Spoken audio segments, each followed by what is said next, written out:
Tarzan of the Apes by Edgar Rice Burroughs. Chapter 3. Life and Death.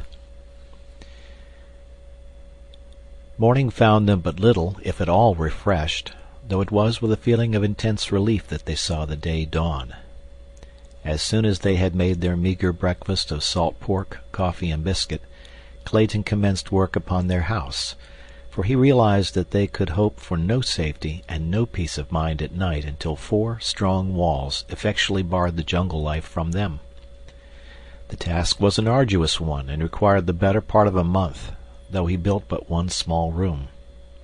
He constructed his cabin of small logs about 6 inches in diameter, stopping the chinks with clay which he found at the depth of a few feet beneath the surface soil. At one end he built a fireplace of small stones from the beach. These also he set in clay, and when the house had been entirely completed he applied a coating of the clay to the entire outside surface to the thickness of 4 inches. In the window opening he set small branches about 1 inch in diameter, both vertically and horizontally, and so woven that they formed a substantial grating that could withstand the strength of a powerful animal. Thus they obtained air and proper ventilation without fear of lessening the safety of their cabin. The A-shaped roof was thatched with small branches laid close together, and over these long jungle grass and palm fronds, with a final coating of clay. The door he built of pieces of the packing boxes which had held their belongings, nailing one piece upon another, the grain of continuous layers running transversely, until he had a solid body some 3 inches thick and of such great strength that they were both moved to laughter as they gazed upon it. Here the greatest difficulty confronted Clayton, for he had no means whereby to hang his massive door now that he had built it. After 2 days' work, however, he succeeded in fashioning 2 massive hardwood hinges, and with these he hung the door so that it opened and closed easily. The stuccoing and other final touches were added after they moved into the house, which they had done as soon as the roof was on, piling their boxes before the door at night, and thus having a comparatively safe and comfortable habitation.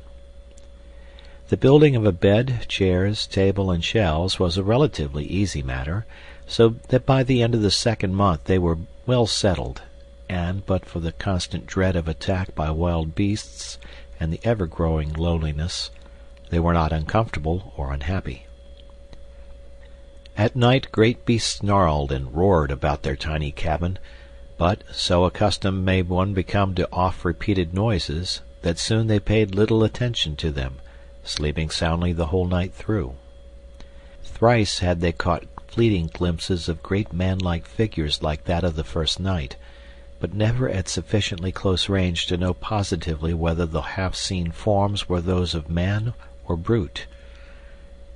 The brilliant birds and the little monkeys had become accustomed to their new acquaintances, and as they had evidently never seen human beings before, they presently, after their first fright had worn off, approached closer and closer, impelled by that strange curiosity which dominates the wild creatures of the forest and the jungle and the plain, so that within the first month several of the birds had gone so far as even to accept morsels of food from the friendly hands of the Claytons. One afternoon, while Clayton was working upon an addition to their cabin, for he contemplated building several more rooms, a number of their grotesque little friends came shrieking and scolding through the trees from the direction of the ridge. Ever as they fled they cast fearful glances back of them, and finally they stopped near Clayton, jabbering excitedly to him as though to warn him of approaching danger. At last he saw it, the thing the little monkeys so feared, the man-brute of which the Claytons had caught occasional fleeting glimpses. It was approaching through the jungle in a semi-erect position, and now and then placing the backs of its close fists upon the ground, a great anthropoid ape, and as it advanced it emitted deep guttural growls and an occasional low barking sound. Clayton was at some distance from the cabin, having come to fell a particularly perfect tree for his building operations. Grown careless from months of continued safety, during which time he had seen no dangerous animals during the daylight hours, he had left his rifles and revolvers all within the little cabin, and now that he saw the great ape crashing through the underbrush directly toward him, and from a direction which practically cut him off from escape, he felt a vague little shiver play up and down his spine.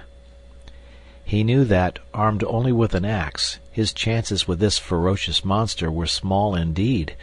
And Alice, oh God, he thought, what will become of Alice? There was yet a slight chance of reaching the cabin. He turned and ran toward it, shouting an alarm to his wife to run in and close the great door in case the ape cut off his retreat. Lady Greystoke had been sitting a little way from the cabin, and when she heard his cry, she looked up to see the ape springing with almost incredible swiftness, for so large and awkward an animal, in an effort to head off Clayton. With a low cry she sprang toward the cabin, and as she entered gave a backward glance which filled her soul with terror, for the brute had intercepted her husband, who now stood at bay grasping his axe with both hands, ready to swing it upon the infuriated animal when he should make his final charge. "Close and bolt the door, Alice!" cried Clayton. "I can finish this fellow with my axe." But he knew he was facing a horrible death, and so did she. The ape was a great bull, weighing probably 300 pounds. His nasty, close-set eyes gleamed hatred from beneath his shaggy brows, while his great canine fangs were bared in a horrid snarl as he paused a moment before his prey. Over the brute's shoulder Clayton could see the doorway of his cabin, not 20 paces distant, and a great wave of horror and fear swept over him as he saw his young wife emerge, armed with one of his rifles. She had always been afraid of firearms and would never touch them, but now she rushed toward the ape with the fearlessness of a lioness protecting its young.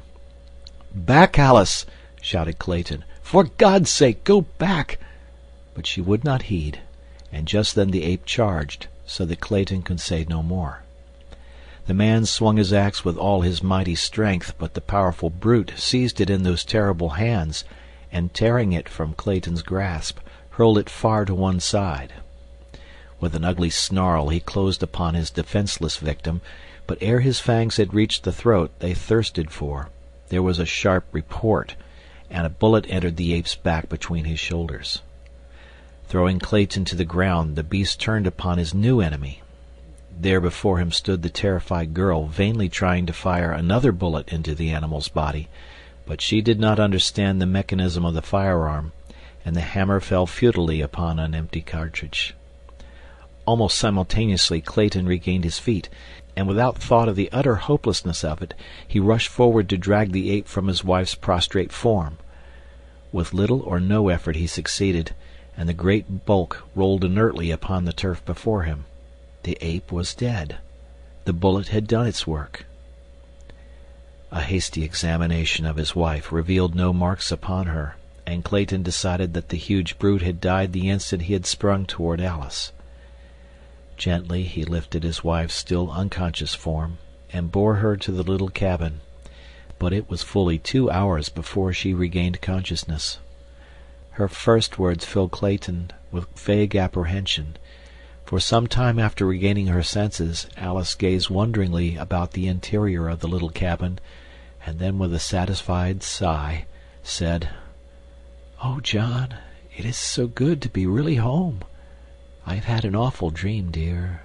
I thought we were no longer in London, but in some horrible place where great beasts attacked us." "There, there, Alice," he said, stroking her forehead. "Try to sleep again, and do not worry your head about bad dreams." That night a little son was born in the tiny cabin beside the primeval forest, while a leopard screamed before the door, and the deep notes of a lion's roar sounded from beyond the ridge. Lady Greystoke never recovered from the shock of the great ape's attack, and though she lived for a year after her baby was born, she was never again outside the cabin, nor did she ever fully realize that she was not in England. Sometimes she would question Clayton as to the strange noises of the nights, the absence of servants and friends, and the strange rudeness of the furnishings within her room. But though he made no effort to deceive her, never could she grasp the meaning of it all. In other ways she was quite rational, and the joy and happiness she took in the possession of her little son and the constant attentions of her husband made that year a very happy one for her, the happiest of her young life. That it would have been beset by worries and apprehension had she been in full command of her mental faculties, Clayton well knew, so that while he suffered terribly to see her so, there were times when he was almost glad, for her sake, that she could not understand. Long since had he given up any hope of rescue, except through accident. With unremitting zeal he had worked to beautify the interior of the cabin. Skins of lion and panther covered the floor. Cupboards and bookcases lined the walls. Odd vases made by his own hand from the clay of the region held beautiful tropical flowers. Curtains of grass and bamboo covered the windows, and, most arduous task of all, with his meager assortment of tools, he had fashioned lumber to neatly seal the walls and ceiling, and lay a smooth floor within the cabin. That he had been able to turn his hands at all to such unaccustomed labor was a source of mild wonder to him. But he loved the work because it was for her and the tiny life that had come to cheer them, though adding 100-fold to his responsibilities and to the terribleness of their situation. During the year that followed, Clayton was several times attacked by the great apes which now seemed to continually infest the vicinity of the cabin, but as he never again ventured outside without both rifle and revolvers, he had little fear of the huge beasts.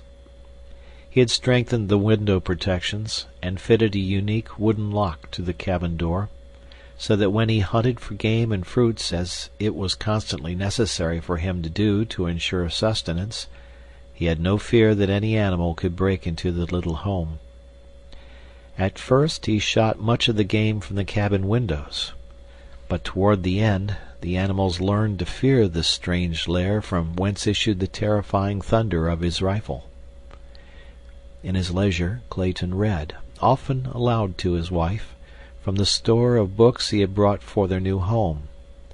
Among these were many for little children, picture books, primers, readers, for they had known that their little child would be old enough for such before they might hope to return to England. At other times Clayton wrote in his diary, which he had always been accustomed to keep in French, and in which he recorded the details of their strange life. This book he kept locked in a little metal box. A year from the day her little son was born, Lady Alice passed quietly away in the night. So peaceful was her end that it was hours before Clayton could awake to a realization that his wife was dead. The horror of the situation came to him very slowly, and it is doubtful that he ever fully realized the enormity of his sorrow and the fearful responsibility that had devolved upon him with the care of that wee thing, his son, still a nursing babe. The last entry in his diary was made the morning following her death, and there he recites the sad details in a matter-of-fact way that adds to the pathos of it, for it breathes a tired apathy born of long sorrow and hopelessness, which even this cruel blow could scarcely awake to further suffering. My little son is crying for nourishment. Oh, Alice, Alice, what shall I do? And as John Clayton wrote the last words his hand was destined ever to pen, he dropped his head wearily upon his outstretched arms, where they rested upon the table he had built for her, who lay still and cold in the bed beside him. For a long time no sound broke the death-like stillness of the jungle midday, save the piteous wailing of the tiny man-child.